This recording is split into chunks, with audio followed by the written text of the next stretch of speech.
What's even going on in this group chat? There's no plan or anything. Wait, just use AlignR. What is that? AlignR is your digital canvas for hosting and creating events. So let's demonstrate by creating an event.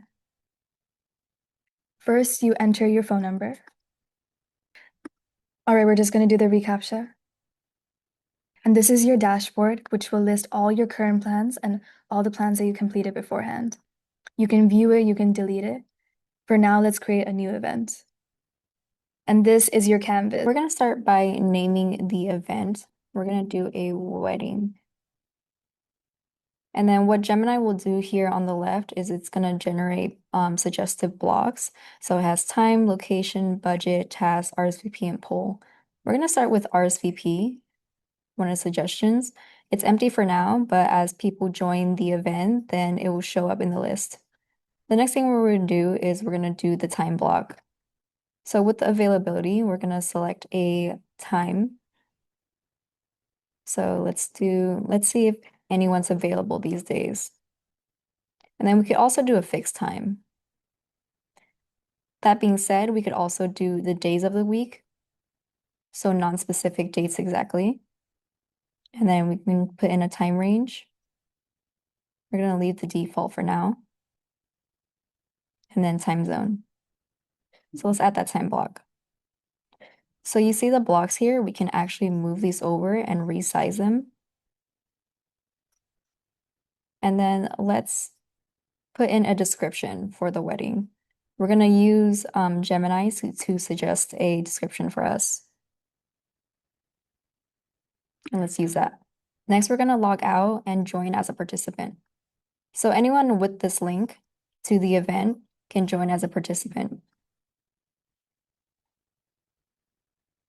Participants can also put in a optional password. So if they don't want someone else to change their responses, they can put in a password if they please.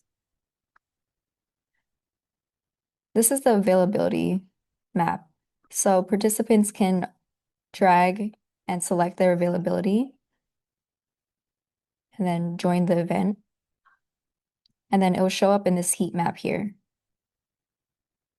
And then as you see, the RSVP, we joined the list. Let's join as another participant. We're going to do Mary with no password.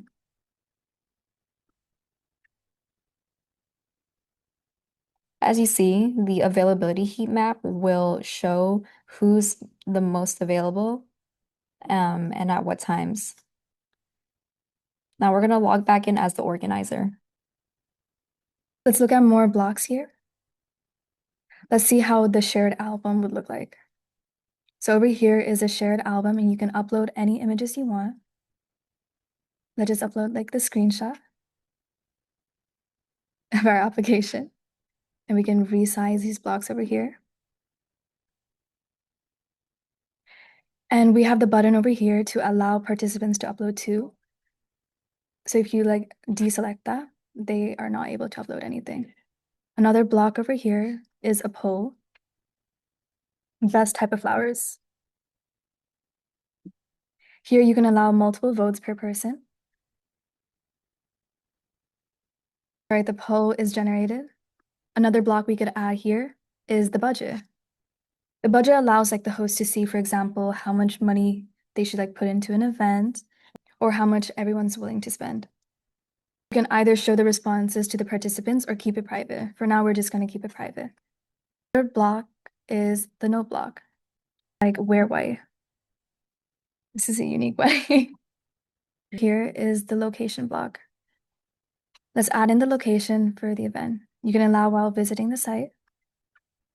Let's say we want to host the wedding at Orlando Executive Airport, or just Orlando, Orange County. That works. But I'm not positive on the location here, so I'm going to also add in Tampa. Now the participants can vote on the location option they prefer the most. And then for our last block, we're going to do the tasks. So these are going to be AI suggested based off all of the content in the current event. So we're going to go ahead and use these tasks. But if you want to put in your own tasks, you can do that as well. So We're gonna join the event as Mary again. Mary's gonna keep her same availability, but she can change it if she pleases. And then she's gonna only want to do mid-range budget. She's gonna vote. She can like the notes, and then she can also claim a task. So she can verify vendor confirmations. And then she can also vote. We're gonna join as one more guest.